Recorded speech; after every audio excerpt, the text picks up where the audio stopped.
Society. আজকে সিফিলিং নাম নিয়ে আলোচনা হবে। খুব সুন্দর আলোচনা, খুব সুন্দর মেডিসিন। ধন্যবাদ স্যার, শুরু করতে পারেন আলোচনা। জি, ধন্যবাদ। আজকে এইখানে হোমিও জগৎ গ্রুপে আমরা যারা রয়েছি, এখনো যারা যুক্ত হতে পারিনি, পরবর্তীতে যুক্ত হইব, সবার জন্য শুভকামনা থাকছে। হোমিও জগৎ গ্রুপের মাধ্যমে একত্রিত হয়ে একটা জিনিস নিজেরা নিজেরা আমরা আলোচনা করছি, শিখছি, নিঃসন্দেহে এখান থেকে আমরা উপকৃত হচ্ছি। তো এরই ধারাবাহিকতায় আমার মঙ্গলবারে আসার কথা ছিল। দুঃখিত, আমি মঙ্গলবারে আসতে পারিনি, অন্য একটা শিডিউল ছিল, যার কারণে আমি এটাকে পিছিয়ে আজকে এসেছি। তারপরেও খুশি হলাম জেনে যে গত সপ্তাহে এটা স্থগিত হয়নি। অন্য কাউকে যে ক্লাস করেছেন, আপনাদের শিক্ষা থেমে ছিল না। শিক্ষার প্রতি আপনাদের আগ্রহ, চেষ্টা, আন্তরিকতা আসলেই আমাদের সকলকে মুগ্ধ করে। যাই হোক, আমাদের আজকে যা আলোচনা করার কথা, ব্যাসিলিনাম ব্যাসিলিনাম নিয়ে আলোচনা করা হয়েছে। তো ব্যাসিলিনাম একটি নতুন মেডিসিন, যদিও এটার ব্যবহার খুব একটা হচ্ছে না, কিছুক্ষণ করেই হচ্ছে, এবং এটার সিমটমস যে অনেক বেশি আছে মেডিকেলগুলোতে সেটা না। তারপরেও কিছু সিমটমস এখানে গ্যাদার করতে পেরেছি। বিভিন্ন ম্যাথমেটিক্যাল ল্যাবরেটরি সব জায়গা থেকে নিয়ে কিছু সিমটমস একত্র করেছি, যেটা নিয়ে ব্যাসিলিনামকে চেনা খুব সহজ, রোগীর উপরে প্রয়োগ করা খুব সহজ হয়। আমরা ধৈর্য দিয়ে খুব ধীরে ধীরে এই জায়গাটায় আমরা চলে আসবো। তো ব্যাসিলিনামের শুরু থেকে যদি বলি, যে ব্যাসিলিনামের ফ্যামিলিতে টিউবারকুলোসিসের ইতিহাস পাওয়া যায়। এইটা হচ্ছে ব্যাসিলিনাম পড়তে গেলে শুরুতেই আমরা এই কথাটা পাই ম্যাথমেটিকাতে, যে টিউবারকুলোসিসের ইতিহাস ফ্যামিলিতে রয়েছে। হয়তো বাবার কখনো যক্ষা ছিল, কিংবা মায়ের ছিল, অথবা দাদার ছিল, দাদির ছিল, অথবা নানার ছিল, কিংবা দাদা দাদি নানা নানি কারোই ছিল না, নিজের খালার আপন খালা মাসি হয়ে গেল। যাই হোক, ফ্যামিলির রক্ত সম্পর্কে যে ফ্যামিলির যে কয়জন রয়েছে, ওনাদের মাঝখানে কারো না কারো টিউবারকুলোসিসের হিস্ট্রি যখন পাবো, তখন আমরা ব্যাসিলিনামের কথা মাথায় আনবো। মেডিসিন আছে, এর মধ্যে ব্যাসিলিনাম একটা। এখন ফ্যামিলি থেকে শুধু এই টিউবারকুলোসিসের কথাই আমরা পাচ্ছি। টিউবারকুলোসিস যাদের হবে, তাদের সবারই যে শ্বাসতন্ত্রের কোনো রোগ হবে সেটা কিন্তু না। শ্বাসতন্ত্রের রোগ তাদের সবারই হবে না। সুতরাং এই শ্বাসতন্ত্রের সমস্যা যখন দেখা দেবে, রেসপিরেটরি সিস্টেমের সমস্যা যখন দেখা দেবে ফ্যামিলিতে, যে কারো ওই ইতিহাসটা যখন পাবো, তখন আমরা ব্যাসিলিনামের কথা চিন্তা করব। এখন শ্বাসতন্ত্রের কথা আসলে আমরা লাংসের কথা আসে, বুকের ভিতরের কথা আসে। এই বুকের সমস্যা, লাংসের সমস্যা ফ্যামিলিতে যখন থাকবে, তখন আমরা ব্যাসিলিনামের কথা চিন্তা করব মানে এই ক্ষেত্রে ব্যাসিলিনামটাই হয়। টিউবারকুলোসিসের হিস্টোরি ফ্যামিলিতে, ফ্যামিলিতে শ্বাসতন্ত্রের কোনো সমস্যা ছিল, ফ্যামিলির কোনো না কোনো সদস্যের বুকে কোনো একটা সমস্যা ছিল, এই ধরনের ইতিহাস পেলেই আমরা ব্যাসিলিনামে ঢুকে যাব। এখন এই তো গেল ফ্যামিলির হিস্ট্রি, তাহলে নিজের হিস্ট্রি, ওর নিজের হিস্টোরিতেও কিন্তু টিউবারকুলোসিস কিংবা চেস্ট কমপ্লেক্স পাচ্ছি আমরা। কিভাবে? তার নিজের। এখন অনেকেই আমরা জানি যে আমাদের টিউবারকুলোসিসের ব্লাড প্রেশার চিকিৎসা হচ্ছে অ্যালোপ্যাথিকে টিউবারকুলোসিসের চিকিৎসা দিয়ে, এটাকে সরকারিভাবে চিকিৎসা দেওয়া হচ্ছে। চিকিৎসা দিয়ে এই জিনিসটাকে বলা হচ্ছে যে আমি টিউবারকুলোসিস মুক্ত। আসলেই কি টিউবারকুলোসিস কখনো মুক্ত করা সম্ভব হয় অ্যালোপ্যাথিক চিকিৎসা? আদৌ হয় না। সেটাকে দমন করে রাখা হয়, সাপ্রেস করা হয়।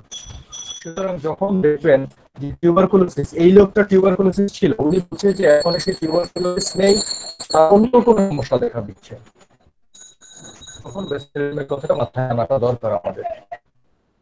কিংবা তার বুকে কোনো সমস্যা ছিল, কোনো প্রবলেম ছিল, তখনও এই জিনিসটা আমরা মাথায় রাখবো। তার গ্যাস্ট্রো ইন্টেস্টাইন যে এরিয়া, এই জায়গাটার মধ্যে কমপ্লেইন থাকবে, সেখানেও কিন্তু ব্যাসিলিনাম আমাদের কাজ করবে। যখন এটা হিস্ট্রিতে আমরা এই জিনিসটা পাই, এই ক্ষেত্রে দেখেন তার ফ্যামিলির হিস্ট্রি, তার নিজের হিস্ট্রি, দুইটা জিনিসই পেলাম। আমার পরে তার নিজের যখন লাংসে কোনো প্রবলেম ছিল, কোনো প্রদাহ ছিল, এরকম ইতিহাস ছিল, সেটা এখন নেই। সেই তখন থেকে এখন পর্যন্ত সে আসলে আসলে সুস্থভাবে জীবনযাপন করতে পারছে না। এরকম অবস্থা হলে তখনও কিন্তু ব্যাসিলিনামটা আমাদের আগে ভাগেই মনে করতে হয়।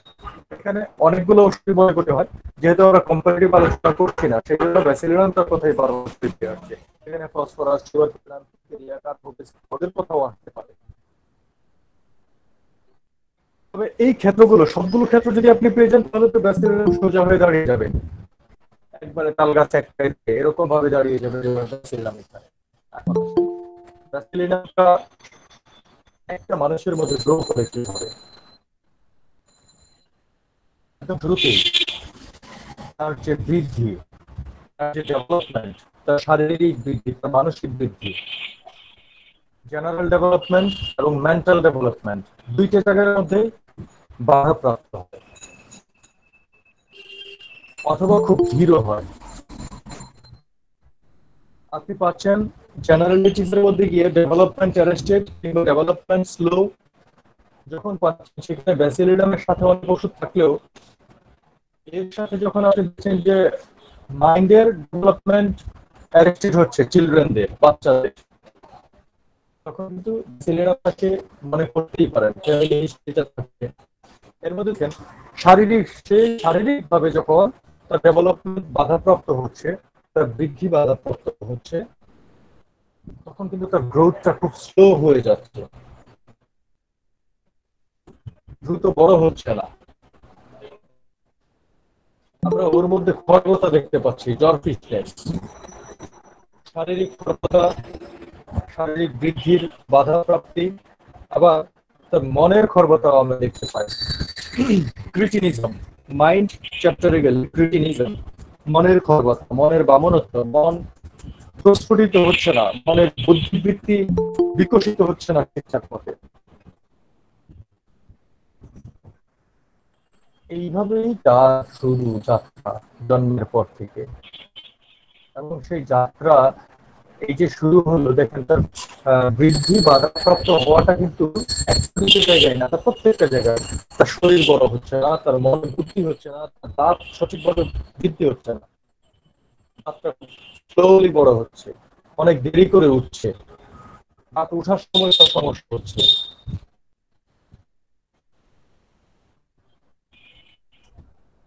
এর ফলে কি হচ্ছে, এর সবকিছুর ফলে কিন্তু ওর মধ্যে ম্যালনিউট্রিশন আমরা দেখতে পাই, তার পুষ্টির অভাব দেখতে পাই। আর পুষ্টির অভাবে সে শুকনা থাকবে, এটাই স্বাভাবিক। পুষ্টির অভাব যার মধ্যে থাকবে সে কি অনেক মোটা সোটা নাদুস নাদুস থাকবে? কখনোই না। সে শুকনা শুকনা ধরনের থাকবে, কাঞ্চন মল্লিকের মতো,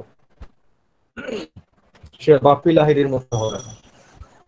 এখন ও একটা সময় দেখা যাচ্ছে যে শুরুতে তার ক্ষুধা আছে, বেশ ক্ষুধা আছে, কিন্তু শুকিয়ে যাচ্ছে, মোটা হচ্ছেই না, গ্রোথ হচ্ছেই না।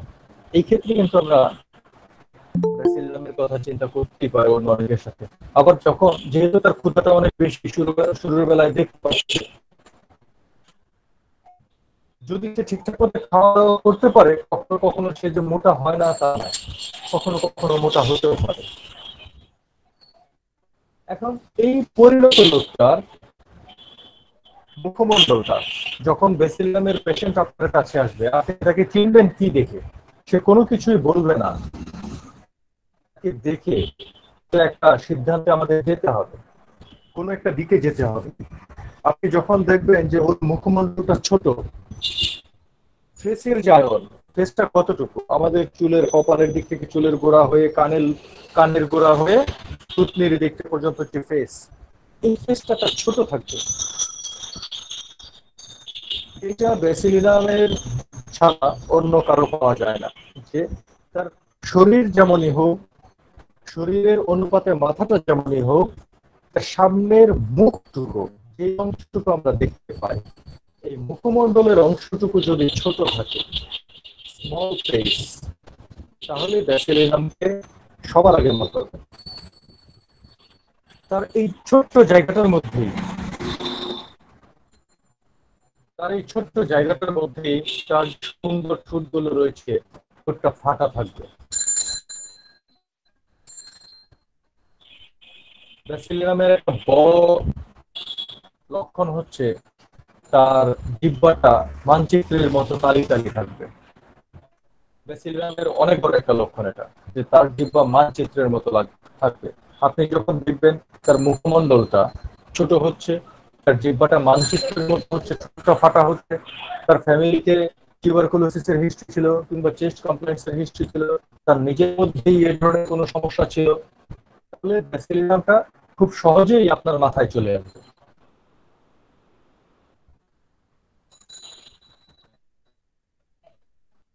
তার গালের মধ্যে, বিশেষ করে লেফট সাইডের গালে, বাম গালে যখন কোনো গোটা থাকবে, ব্রণ থাকবে, পিম্পল থাকবে, এই ধরনের কোনো গোটা থাকবে, তখন ব্যাসিলিনামের কথা মনে আসতে পারে। সেই ক্ষেত্রে ব্যাসিলিনামের এটা থাকবে কেমন, ওই জন্য আরো অনেকেরই হয়, এক গালে তো অনেকেরই হয়, তাই না?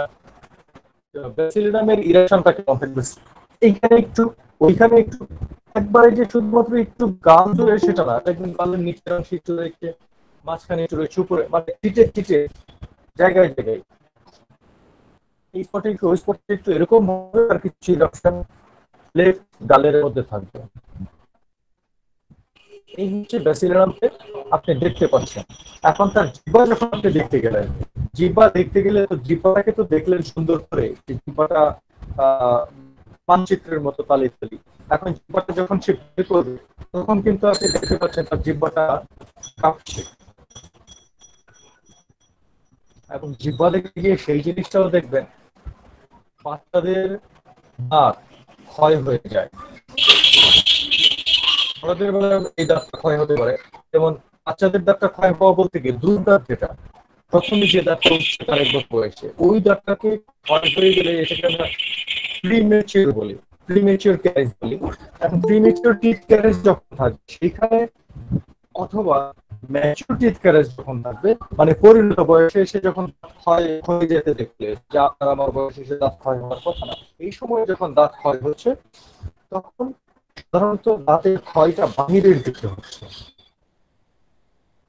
দাঁতের সাইড দিয়ে ক্ষয় হচ্ছে।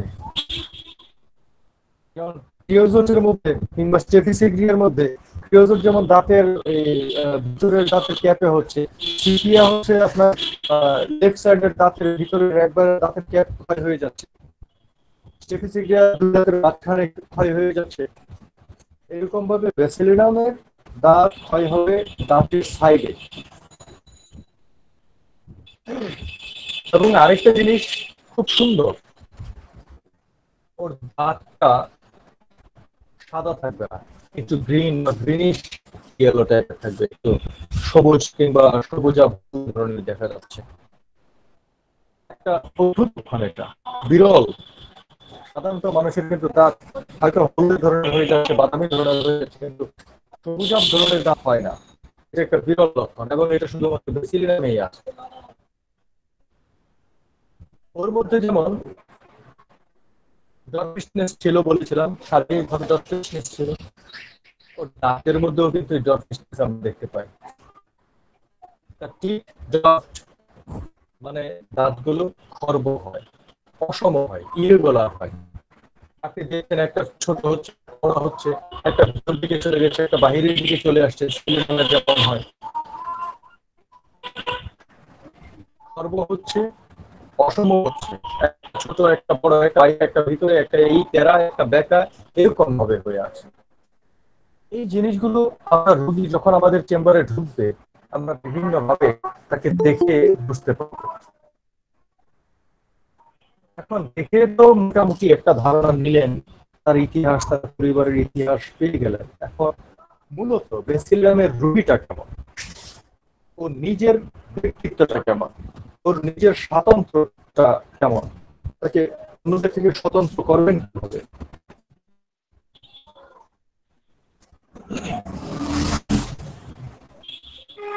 প্রথমেই বলেছি, ওর বুদ্ধি শুদ্ধি ওইভাবে বাড়ে না,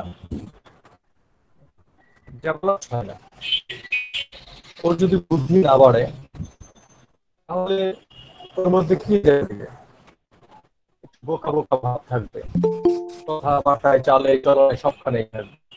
ওকে আপনি স্কুলে যেতে পাঠাবেন, স্কুলে যেতে চাই, ব্যাসিলার নামের রোগী, ক্যালকেরিয়া ফসের রোগী, ওরা স্কুলে যেতে চায় না। শুধুমাত্র স্কুলে যাওয়া বলতে যে ওই প্লে নার্সারি কেজি 1 2 3 4 5 স্কুলে যাবে সেটাই না। এই পরিণত বয়সেও আপনি তাকে কিছু বলতে চাইবেন, এই যে এখানে আমরা আজকে হোমিও জগৎ রূপে আসতে চান, অনেকেই এসেছেন, আরো অনেকের কাছে মেসেজ পৌঁছেছে, তারা কিন্তু আসেনি। তাদের মধ্যে স্কুলে আপনাকে ঢুকতে হবে। ওরাও আসলে স্কুলিং চায় না, তার মানে সবাই ব্যাচেলার সেটা না। ব্যাচেলারের একটা সিম্পটম হচ্ছে ওরা স্কুলে যেতে চায় না, আরেকজনের কাছ থেকে কিছু শিখবে সেটা ওরা চায় না। ব্যাচেলারের বাচ্চারা অস্থির থাকে,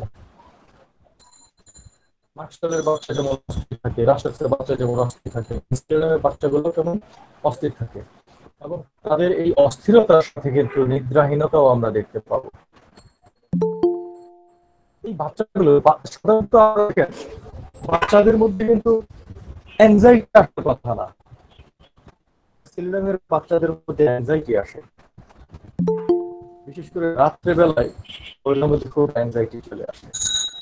ওরা আর্সেনিক, টেলিগ্রাম, টিউবারকুলাম ওদের মতো। ব্যাসিলাম যেহেতু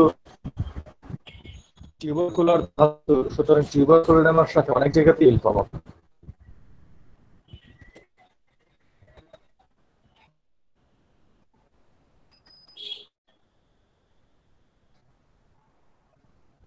কোনো কিছুতে ওদের মধ্যে একটা ভুল ধারণা, রাত্রেবেলায় যেমন ওদের অস্থিরতা থাকে, রাত্রেবেলায় তাদের মধ্যে একটা ভুল ধারণা চলে, কিছু কিছু ডিলিউশন ওদের মধ্যে আসে, এবং এই ডিলিউশন গুলো রাত্রিবেলাই বাড়ে। সাধারণত ট্রাভেল করতে পছন্দ করে, ঘুরে বেড়াতে পছন্দ করে। ব্যাসিলামও ঘুরে বেড়াতে পছন্দ করে, সেইখানে যাবে, শুয়ে যাবেন, ঘুরে বেড়াবে। তার একটা পরিবর্তন চায়, এক জায়গায় থাকতে থাকতে আর ভালো লাগে না, এই জন্য তার ঘুরে বেড়ানো হচ্ছে না। এই পরিবর্তন চাওয়ার কারণে সে ঘুরে বেড়ায়, এবং ঘুরে বেড়াতে গিয়ে যখন দেখে যে তার টাকা পয়সা আছে, খরচ হয়ে যাচ্ছে, কিংবা টাকা পয়সা আসবে থেকে, তার মধ্যে একটা এই টাকা পয়সা একটা অ্যাংজাইটি তৈরি হয়। এই যে ঘুরে বেড়াতে গিয়েই তার মধ্যে টাকা পয়সার কথা চিন্তা আসলো, তখন থেকে তার মধ্যে টাকা পয়সার বিষয়ে একটা উদ্বিগ্নতা তৈরি হয়। কোথা থেকে আসবে টাকা, কোথায় যাবে, কিভাবে আসবে, এই ভাবতে ভাবতে রাত্রেবেলায় তার অ্যাংজাইটিতে ভাবতে ভাবতে অস্থির অস্থির লাগে, ঘুম আসে না। তার মধ্যে কিছু ভুল ধারণা চলে আসে,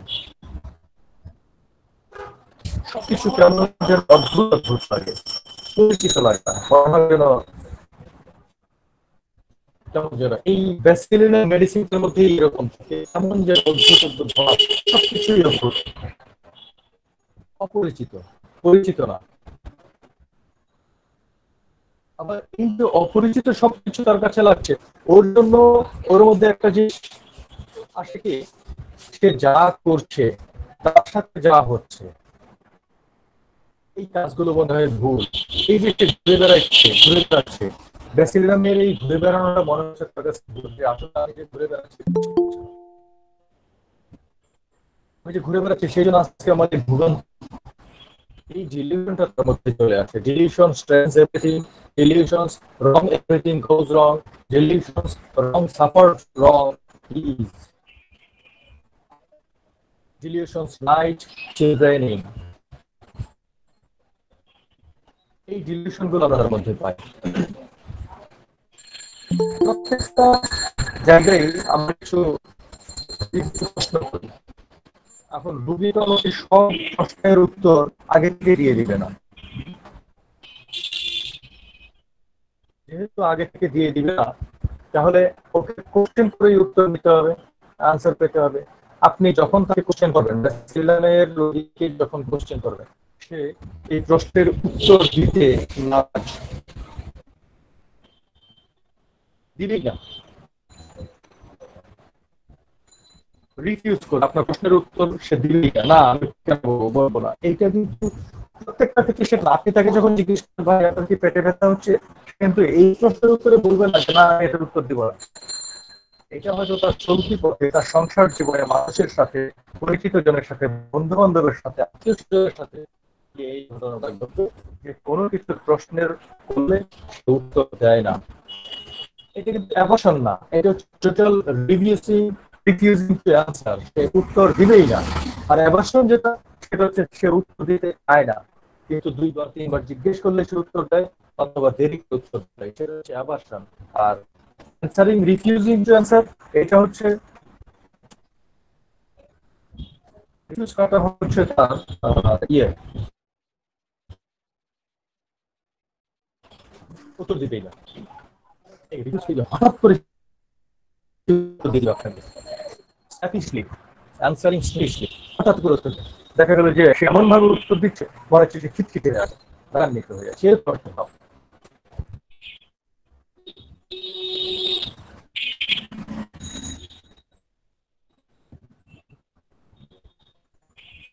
একটা সুন্দর জিনিস হচ্ছে ভয়। প্রত্যেকটা জিনিসেরই ভয় থাকে, ওর মধ্যে কিছু কিছু ভয় আছে, অনেক বেশি ভয় না। ওর তো সিমটমসই কম, মাথার মধ্যে বুদ্ধি কম, সে ভয় পাবে কি? যার বুদ্ধি আছে সে না ভয় পাবে।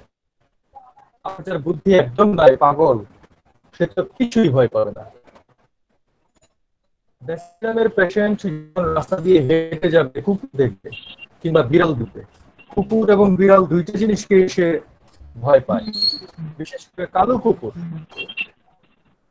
বিশেষ করে কালো কুকুর এবং বিড়াল দুইটা জিনিসকেই ব্যাসিলাম মারাত্মকভাবে ভয় পাবে।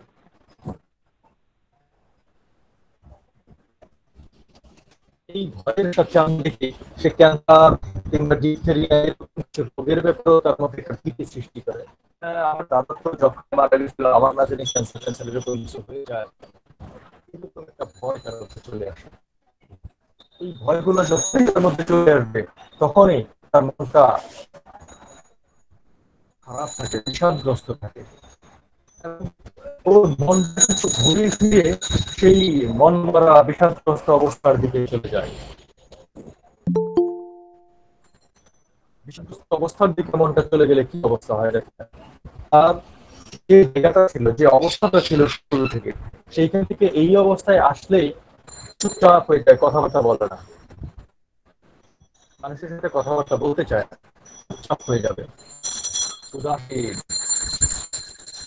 উদাসীন ছেলে যখন চুপচাপ থাকবে, সেই উদাসীনতা সবকিছুর প্রতি, তার আশেপাশে যত কিছু আছে সব কিছুর প্রতি তার একটা উদাসীনতা। তার যত আত্মীয় স্বজন আছে, সে যা কাজ করবে সবকিছুর প্রতি তার একটা উদাসীনতা থাকবে। সে খাবে কি খাবে না, এটার প্রতি তার উদাসীনতা থাকবে। সে অসুখে ভুগছে, এটার প্রতিও তার উদাসীনতা। কি করতে হবে, সতর্ক হতে হবে, এইসবের দিকে তার কোনো মনোযোগ নেই। এবং এই উদাসীনতার কারণে, তার মনমরা অবস্থার কারণে ওর মধ্যে মরসনেস চলে আসে, স্যাডনেস চলে আসে। এবং এই স্যাডনেস থেকে, বিষাদগ্রস্ত অবস্থা থেকে একটা সময় সে উন্মাদনা আমরা দেখতে পাই। উন্মাদনা দেখতে পাচ্ছি।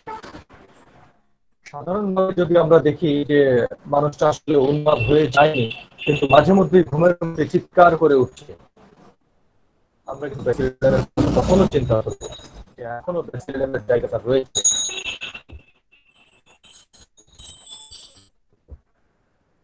ওর মনটা বেশ পরিবর্তনশীলতা, টিউবারকুলারের মধ্যে থাকে পরিবর্তনশীলতা, মনটা বেশ পরিবর্তনশীলতার কারণে এই যে মন মরা ভাব, সবকিছু করতে উদাসীনতা, কোনো কিছু কথা বলতে চায় না, আপনার উত্তর দিচ্ছে না, অথবা হঠাৎ করে উত্তর দিচ্ছে, উত্তর দিচ্ছে না, দিবেই না, হঠাৎ করে সে উত্তর আপনাকে দিয়ে দিল। ওর মধ্যে এমনি ভাবে একটা সবকিছু ধ্বংস করে ফেলার একটা প্রবণতা থাকে, রাখবে না কিছু, সামনে যা পাবে তাই ধ্বংস করতে চাইবে। এবং সেই ক্ষেত্রে সবচেয়ে বেশি যেটা ব্যাসিলিয়ামে, সেটা হচ্ছে সে নিজেকে ধ্বংস করবে, স্ট্রাইকিং হিমসেলফ। সে নিজেকে আঘাত করবে, নিজের মাথায় আঘাত করবে, নিজের মাথাকে ওয়ালে ঠুকবে, এতটা হিংস্র হয়ে যায় নিজের প্রতি। কখনো দেখা যায় যে সে এতটা ডিস্ট্রাকটিভ, এতটাই উন্মাদের মতো হয়ে গেল যে সে তার নিজের শরীর থেকে একটা অঙ্গ কেটে ফেলবে, নিজেকে বিকলাঙ্গ হয়ে যাবে। আমি এই চোখ দিয়ে তোমাকে দেখতে পাবো না, কিংবা প্রতি এত ঘৃণা, চোখটাই ধ্বংস করে দিব, কিংবা হাতটা আমি কেটে ফেলবো, মাথাটা আমি ভেঙে ফেলবো, মাথাটা ওয়ালে বাড়ি দিবে। নিজের পা কেটে ফেলার জন্য রেল লাইনে গিয়ে পা দিয়ে দিবে, আমি রেল লাইনে মাথা দিব, বডি দিব না, এরকম একটা অবস্থা তার মধ্যে চলে আসবে। মিউটিলেটিং হিজ বডি, সে শরীরকে অঙ্গহীন করতে চায়, বিকলাঙ্গ করতে চায়, কেটে ফেলতে চায়, নিজেকে সে ধ্বংস করতে চায়। ওর মনটা যেমন পরিবর্তনশীল, বললাম তার মনটা খুব পরিবর্তনশীল, ওর শরীরের যে সিমটম গুলো আছে এই সিমটম গুলো কিন্তু পরিবর্তন হয়। সিমটমস র্যাপিডলি, এটা ব্যাসিলিয়ামের একটা লক্ষণ যে ও পরিবর্তন করে। আপনি ওষুধ দিয়ে দিলেন আজকে এরকম, এক সপ্তাহ পরে এসে বলবে যে ও আমার ভোট তো ঘুরে গেল, এদিকে ঠান্ডা লাগার প্রবণতা আছে অনেক। কিন্তু ব্যাসিলিয়ামের একটা মজার বিষয়, একটা অদ্ভুত বিষয় মনে রাখতে হবে, সেটা হচ্ছে আমরা রোগীকে জিজ্ঞেস করি যে ওয়েদার চেঞ্জ হওয়ার সময় সে অসুস্থ হয় কিনা। ওয়েদার চেঞ্জ হওয়ার সময় অনেক রোগী আমরা পাই যারা অসুস্থ হয়। ব্যাসিলিয়াম এখানে ব্যতিক্রম। ব্যাসিলিয়াম কিন্তু এই ওয়েদার চেঞ্জ হওয়ার সময় খুব ভালো থাকে। অন্য সময় যদি অসুস্থ হয়, এই ওয়েদার চেঞ্জ করার সময় তার কোনো অসুস্থ হয় না। শরৎকাল, হেমন্তকাল কিংবা বসন্তকাল, এই সময়টায় সে খুব ভালো থাকে। দেখা গেছে তার নিজেরই টিউবারকুলোসিসের প্রবলেম আছে, কিন্তু এই যখন আবহাওয়ার পরিবর্তন ঘটবে ওই সময়টায় তার কোনো কষ্ট হচ্ছে না, তার চেস্ট কমপ্লেন্স কোনো কষ্ট হচ্ছে না, তার অন্য কোনো প্রবলেম হচ্ছে কোনো কষ্ট হচ্ছে না। একটা মজার বিষয়, ওর সকল যখন নড়াচড়া করবে তখন বাড়বে, নড়াচড়া শুরুতেই বাড়বে, এবং ক্রমবর্ধ নড়াচড়ার মধ্যে যখন একটা নড়াচড়া করতে থাকবে তখন কমে আসবে। এই জায়গাটার মধ্যে অনেকটা সাথে মিল থাকে। আমরা ব্যাসিলিয়ামকে নেক্রোসিসের ওষুধ হিসেবে দেখতে পাই, মানে তারা হাড্ডিতে পতন ধরে, এরকম একটা ব্যাপার। ব্যাসিলিয়ামকে আরো কিছু জায়গায় ব্যবহার করা হয়, কিছু নির্দিষ্ট কিছু অংশে ব্যবহার করা হয়। আমি কতগুলো বিষয়ে আলোচনা করে আসলে সবগুলো বিষয়ে আলোচনা করা সম্ভব না। আর গুরু যেহেতু এসেছেন, সেখানে গুরুকে জায়গা দিতেই হবে, যে গুরুর কাছ থেকে কিছু শুনবে। ব্যাসিলিয়ামের মাথায় দাউদ হয়, দাঁত, একজিমা হয়। ব্যাসিলিয়ামের মাথায় যে দাঁত হচ্ছে, যে একজিমা হচ্ছে, এই একজিমাটাকে বলা হয় উইপিং একজিমা। এই জায়গায় অন্য যে কোনো একজিমার সাথে ব্যাসিলিয়ামের পার্থক্য, যে ব্যাসিলিয়ামের একজিমাটা, যে একজিমাটা আছে তার চারপাশ ধরে কিছু ইরাপশন থাকবে, সেখান থেকে ডিসচার্জ হবে, এটাই হচ্ছে উইপিং একজিমা। পুরো থেকে ডিসচার্জ হচ্ছে না, শুধুমাত্র সাইডে থেকে, যে দাঁতের মধ্যে অনেক সময় হয়, সাইডে থেকে যে ইরাপশন গুলো হয় সেখান থেকে একটু একটু একটু করে রড পড়ে। আর আসলে আমরা দেখতে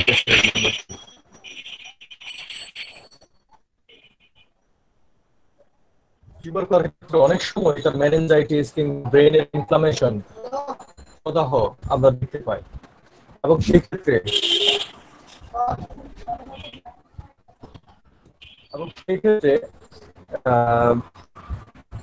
এই ব্যাসিলিয়ামের অন্যান্য লক্ষণ যদি আমরা মিলাইতে পারি, তাহলে রোগ করে খুব সুফল, খুবই সুফল পাওয়া যায়। এই যে বলেছিলাম যে বাচ্চাটা স্কুলে যেতে চায় না, পড়াশোনা করতে চায় না, এই স্কুলে যেতে না চাওয়া বাচ্চাটাকে যখন আপনি জোর করে স্কুলে দিবেন, তখন তার মাথা ব্যথা দেখা দিবে, একবারে মাথার গভীরে গিয়ে ব্যথা করবে, মাথার ভিতরে গিয়ে ব্যথা করবে। এরকম ক্ষেত্রে ব্যাসিলিনাম আমরা প্রায় ব্যবহার করে রোগী আরোগ্য করতে পারি। বাচ্চাদের চোখের যে কর্নিয়া রয়েছে, কর্নিয়ার সাইড দিয়ে কিংবা কর্নিয়াতে এক ধরনের ক্ষত হয়, যেটা ব্যাসিলিনাম এবং ক্যালকেরিয়া আইলের আরোগ্য করার ক্ষমতা থাকে, যদি অন্যান্য লক্ষণের সাথে মিলাইতে পারি। অন্যথায় অপারেশন করা ছাড়া অন্য কোনো উপায় থাকে না।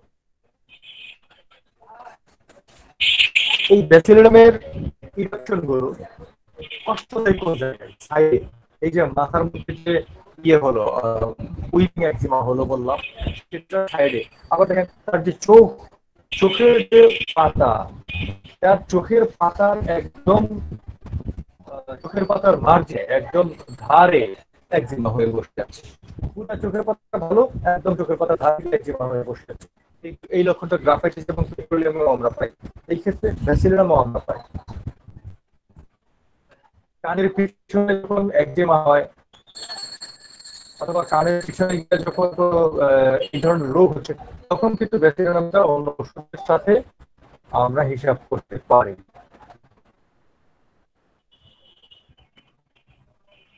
এখন একটা জায়গার মধ্যে একটা জিনিস, ব্যাসিলিনামের আরেকটা জায়গা, আপনি যখন ফেস, মুখমণ্ডল, মুখমণ্ডলের মধ্যে বিভিন্ন হাড্ডিতে কিংবা চোখের ব্যথায় ব্যাসিলিনাম আসবে, কিন্তু একটা জায়গায় ব্যাসিলিনাম খুব ভালো কাজ করে, সেটা হচ্ছে জাইগোমেটিক বোন, যেটাকে আমরা বলি।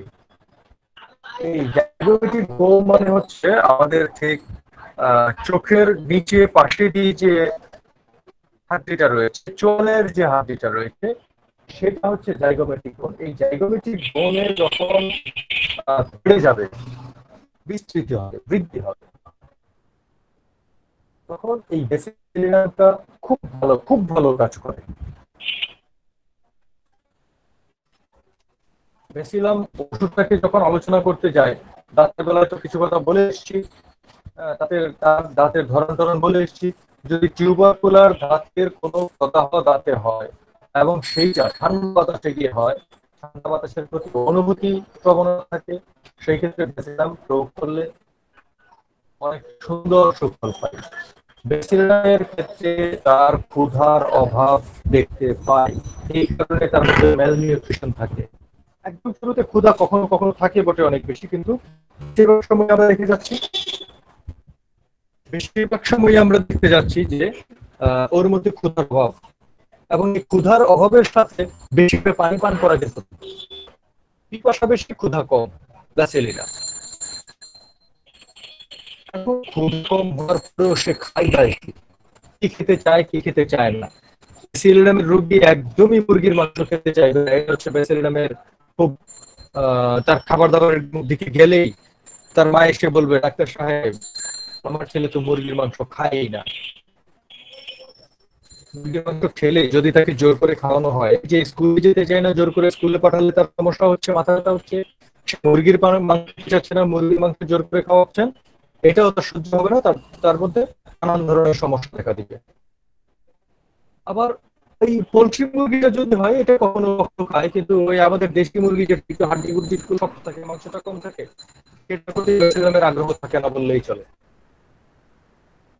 গরম পানি পান করতে ভালোবাসে, সে লবণ জাতীয় খাবার খেতে চায়, ঝাল জাতীয় খাবার খেতে চায়।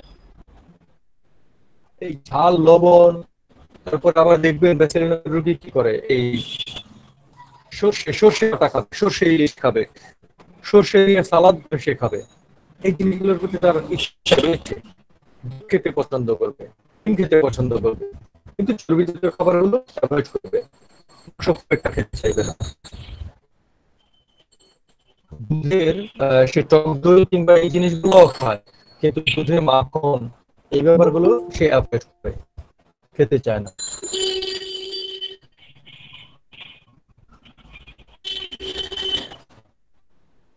যদি এই ফেলে, তার মধ্যে নানান ধরনের সমস্যা দেখা দেয়। ব্যাসিলামের পেশেন্টের বেলায় আরেকটা লক্ষণ আমরা পাই তার বমি ভাব, এবং বমির ক্ষেত্রে বিশিষ্ট একটা লক্ষণ, অনেক লক্ষণ তো থাকে, একটা বিশিষ্ট লক্ষণ হচ্ছে যখন সে পায়খানা করতে ব্যাগ আসবে, ওই পায়খানা ব্যাগ আসলে তার মধ্যে একটা বমি বমি ভাব চলে আসে। একটা মজার ব্যাপার না এটা? মল এর ভাব আসলো, আর্জিং আসলো, ওই সময় তার একটা বমি ভাব চলে আসে। আবার কখনো সে খুব চেষ্টা করেও বমি করতে পারে না, বমি ভাব আসলো, এত চেষ্টা করছে যে বমি করবে, হয়তো বললে তার ভালো লাগবে, খাবার দাবারটা পেটে গিয়ে গন্ডগোল পাঠাচ্ছে, কিন্তু বমি করতে পারছে না, সেক্ষেত্রে ব্যক্তিগত আমাদের কাজে লাগে। সে তার এই ক্ষেত্রগুলোর সাথে আমরা আরেকটা জিনিস, তার ব্যাসিলামের রেকটামের মধ্যে খুব ভালো কাজ হয়েছে, তার এবং ফিস্টুলায় খুব ভালো কাজ রয়েছে। পাইলস, ফিস্টুলা এই ক্ষেত্রগুলোর মধ্যে তার রেকটাম থেকে অনেক বেশি রক্ত পড়বে, 1 ফোঁটা 2 ফোঁটা অনেক বেশি রক্ত পড়বে, মনে হবে যেন এখানে কোনো আঘাত লেগেছে, কেটে গিয়েছে, এবং ঘুরে ফিরে হয়তো 2 দিন পর পর আসছে, 1 সপ্তাহ পর পর আসছে, এরকম ঘুরে ফিরে আসবেই তার মধ্যে রক্ত পড়া। আর যেহেতু পাইলস ফিস্টুলা থাকে, কিংবা পাইলস ফিস্টুলা না থাকলেও তার রেকটামের মধ্যে যদি কিছু প্রবলেম থাকে, যেমন ছোট বাচ্চাদের ডায়রিয়া কিংবা কলেরা আমরা দেখতে পাই, যদি এমন পাই ছোট বাচ্চাদের ডায়রিয়া কিংবা কলেরার ক্ষেত্রে যে শুধুমাত্র রাত্রেবেলায় সে বেশি বেশি করে পায়খানা করছে, দিনের বেলায় খুব একটা করছে না, সকালে নাস্তা নাস্তার পরে ভালো আছে, তাহলে ব্যাসিলিনাম প্রয়োগ করবেন। বা দীর্ঘদিনের ডায়রিয়া, সকালবেলায় ঘুম থেকে উঠলেই নাস্তার আগ পর্যন্ত 2-3 বার করে পায়খানা করছে, এরকম রোগী মাঝে মধ্যেই আমরা পাই, নাস্তার পরে ঠিক আছে ভালো, সকালে ঘুম থেকে উঠে নাস্তার আগ পর্যন্ত অনেকদিন ধরে ডাক্তার সাহেব এটা আমার 3 বছরের অভ্যাস, 5 বছর ধরে 10 বছর ধরে এরকম চলছে, অসুবিধা হচ্ছে না, ওই সকালে ঘুম থেকে উঠে 2 বার 3 বার 4 বার পায়খানা করছি, এরপরে নাস্তা করে অফিসে চলে যায়, সারাদিন ভালো, অফিসে কোনো ডিস্টার্বেন্স নাই, সেক্ষেত্রেও ব্যাসিলিনের কথা আমরা মনে করতে পারি।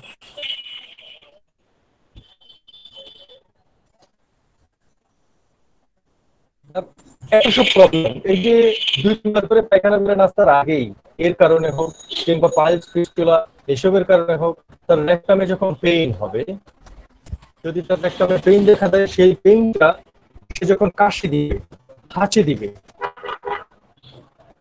রেকটামে ব্যথা করবে। এখন রেকটাম তো সেনসিটিভ হয়ে যাবে, আপনি সকালে যদি 3 বার পায়খানা করেন, কিংবা যদি সেখানে পাইলস থাকে, ফিস্টুলা থাকে, সেনসিটিভ হবে, সেটাই স্বাভাবিক, সেখানে ব্যথা করতেই পারে, অসম্ভব ছিল না, কিন্তু সেই ব্যথা ব্যাসিলিনের বিশেষত্ব কি, হাঁচি দিলে কাশি দিলে মলদ্বারে গিয়ে ব্যথাটা লাগবে।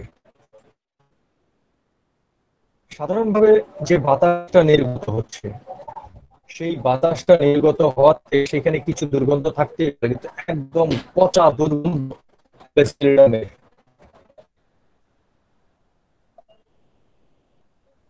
ওষুধটা অল্প হলেও অদ্ভুত অদ্ভুত কিছু লক্ষণ বলে যাচ্ছে, এই অদ্ভুত লক্ষণগুলো মনে রাখতে পারলে খুব ভালোভাবে আমরা ওষুধ প্রয়োগ করতে পারি। তার পায়খানাটা গাঢ় সবুজ, আমরা সবুজ পায়খানা অনেক পাই, কিন্তু হচ্ছে গাঢ় সবুজ।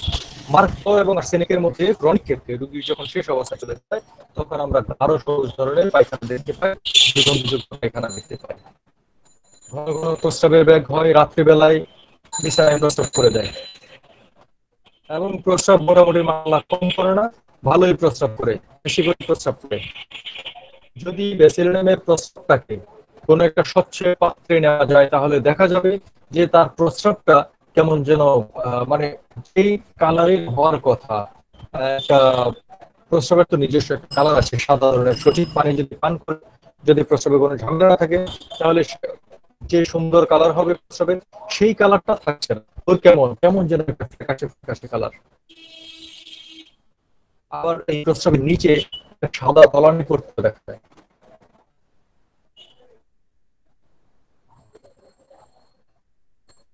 ব্যাসিলিনাম আমাদের মা বোনের বেলায় যাদের মধ্যে বারবার করে বাচ্চা নষ্ট হয়ে যাওয়ার প্রবণতা রয়েছে, 1 বার 2 বার না, বারবার করে বাচ্চা নষ্ট হয়ে যায়, আমরা সিফিলিনাম পড়তে গিয়ে এই জিনিসটা পড়ি, সিফিলিনামের ম্যাট্রিমেডিকায় পাওয়া যায়, যে বারবার করে যাদের বাচ্চা নষ্ট হয় তাদের মধ্যে সিফিলিনাম প্রয়োগ করলে এই দোষ নষ্ট হয়। বারবার বাচ্চা নষ্ট হয়, সেটা বারবার করে সে নষ্ট করছে, একবার দুইবার তিনবার বাচ্চা চলে আসছে, তাহলে সেটাকে নষ্ট করে দিচ্ছে। সেই ক্ষেত্রে ব্যাসিলিনাম দেখবে তার অনেকগুলো সমস্যাই কেটে যাবে। তো মোটামুটি যেহেতু আশরাফ স্যার আমাদের মধ্যে এসেছেন, আমি খুব শীঘ্রই বা 2-4 মিনিটের মধ্যে শেষ করে দিচ্ছি। তার কাছ থেকে কিছু কথা শুনবো, সময় শেষ হয়ে যাচ্ছে। তো ব্যাসিলিনামের যেহেতু ওর বুক কেন্দ্রিক কিছু সমস্যা আছে, টিউবারকুলোসিস কিংবা চেস্ট কমপ্লেন রয়েছে, সেই জায়গাটার মধ্যে একটু কথা বলা দরকার। ব্যাসিলিনাম কাশতে গেলে সহজে কাশতে পারে না, অনেক কষ্ট করে কাশতে হয় এবং তার অনেক পুরাতন সর্দি জমা থাকে লাংসের মধ্যে।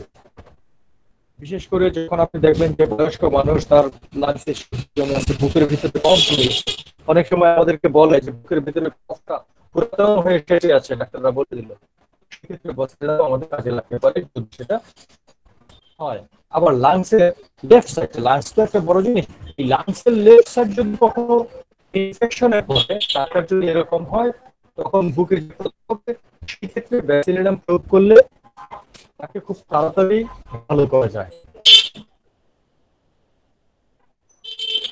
যখন ঘুমাতে যাবে সে, বলেছিলাম শুরুতেই, ঘুমের মধ্যে একটু ডিস্টার্ব হবে, ছোট বাচ্চারাও ঘুমাইতে পারে না, বড়রাও ঘুমাইতে পারে না, কারণ হচ্ছে স্বপ্ন এটাকে ডিস্টার্ব করে।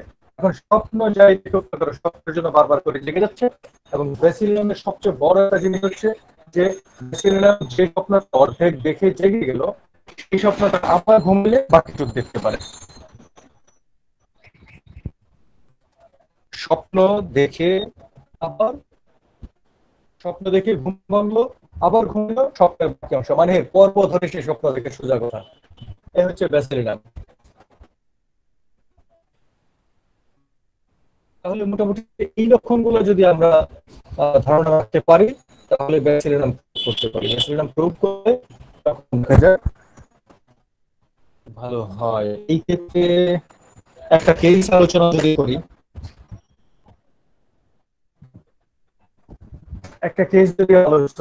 সেটা হচ্ছে এক ভদ্রলোক এসেছিলেন,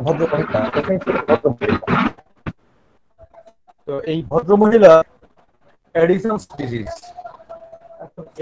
ডিজিজ, আমরা যদিও ডিজিজের নামে কোনো চিকিৎসা করি না, এডিসনস ডিজিজের জন্য তো আমরা চিকিৎসা করবো না, কিন্তু এই রোগী যখন আসলো, রোগীর সাথে মাথা ব্যথা, তার ওজন কমে যাচ্ছে, দিন দিন দিন খাবারের রুচি নেই, চলেই গেছে প্রায়, তার স্কিনটা কালো হয়ে যাচ্ছিল, ব্লাড প্রেশার যেহেতু খেতে পারছে না, শরীরের মধ্যে কোনো শক্তি নাই, তার ব্লাড প্রেশার এত লো, অবাক হয়ে যায় সে কেন অজ্ঞান। হ্যাঁ, আমার অজ্ঞান লাগে, মাঝে মধ্যে চোখ অন্ধকার হয়ে আসে, লবণের ঘাটতি দেখা দেয়। এরকম কিছু লক্ষণ নিয়ে সে আমাদের কাছে চলে আসলো, তখন তার পরিবারের ইতিহাস পেলাম যে তার দাদা, তার বাবা টিউবারকুলোসিসে আক্রান্ত ছিলেন। দাদা টিউবারকুলোসিস কিনা সেটা তখন পরীক্ষা করে নাই, কিন্তু ওই কাশতে কাশতে একটা সময় মারা যান। তার বাবার টিউবারকুলোসিস ছিল, সেটা উনি শেয়ার করে বলতে পারলেন, এবং ওনার ভাই বোন যারা আছে তাদের মধ্যেও সেই লক্ষণটা রয়েছে, তার নিজের মধ্যেও সেই লক্ষণটা ছিল। তারপর সে আমাদের টিবি হসপিটাল আছে, সরকারি ভাবে চিকিৎসা করা হয়, সেইখান থেকে চিকিৎসা নেওয়া হয়। চিকিৎসা নেওয়ার পরে এখন টিউবারকুলোসিস তাকে ভোগাচ্ছে না, কিন্তু এই এডিসনস ডিজিজ যেটা, এই জিনিসটা তাকে ভোগাচ্ছে, জায়গায় জায়গায় কালো হয়ে যাচ্ছে। এমন অবস্থায় তাকে ব্যাসিলিনাম প্রয়োগ করা হয়েছিল, এবং উনি যখন আমার এখানে এসেছিলেন তখন তার বয়স ছিল ৬০-৬২। হওয়ার পরে তাকে প্রায় ২ বছর কি তার চেয়েও বেশি সময় ধরে চিকিৎসা করা হয়েছিল। তাতে করে ওনার অবস্থাটা, আমি বলবো না যে তাকে বাঁচাতে পেরেছি কিংবা ডিজিজ থেকে মুক্ত করতে পেরেছি, সেটা তার অবস্থাটা আগের চেয়ে অনেক ভালো। এখন সে খেতে পারছে, এখন তার ব্লাড প্রেশার একটু বেড়েছে, তার জায়গায় জায়গায় যে কালো হয়ে যাচ্ছিল অবস্থাটা, সেই জিনিসটা এখন বাদামি বর্ণ ধারণ করছে, আশা করছি একটা স্কিন কালারে চলে আসতে পারে একটা সময়। হ্যাঁ, তার ওজন বাড়ছে, স্বাস্থ্য আগের থেকে কিছুটা হলেও ভালো হচ্ছে। এই হচ্ছে তার একটা কেস। এখন বেসিলিনাম প্রয়োগ করে আহ বেসিলিনাম প্রয়োগ করে যখন তার মধ্যে এই সুফলটা পেলাম, তখন দেখলাম যে তার ফ্যামিলিকে কি করা যায়। তার ফ্যামিলির অনেকেই সদস্য, তারা আসার পরে তাদেরকে অনেকেই ডায়াগনস্টিক ট্রিটমেন্ট দিয়ে ভালোর দিকে নিয়ে যাওয়া সম্ভব হয়েছে। আমি আজকে আপাতত এখানেই শেষ করছি। আশরাফ স্যার আছেন? আশরাফ স্যার কি আছেন এখন আমাদের সাথে? হ্যাঁ, স্যার আছেন। স্যারের কাছ থেকে কিছু কথা শুনি। স্যার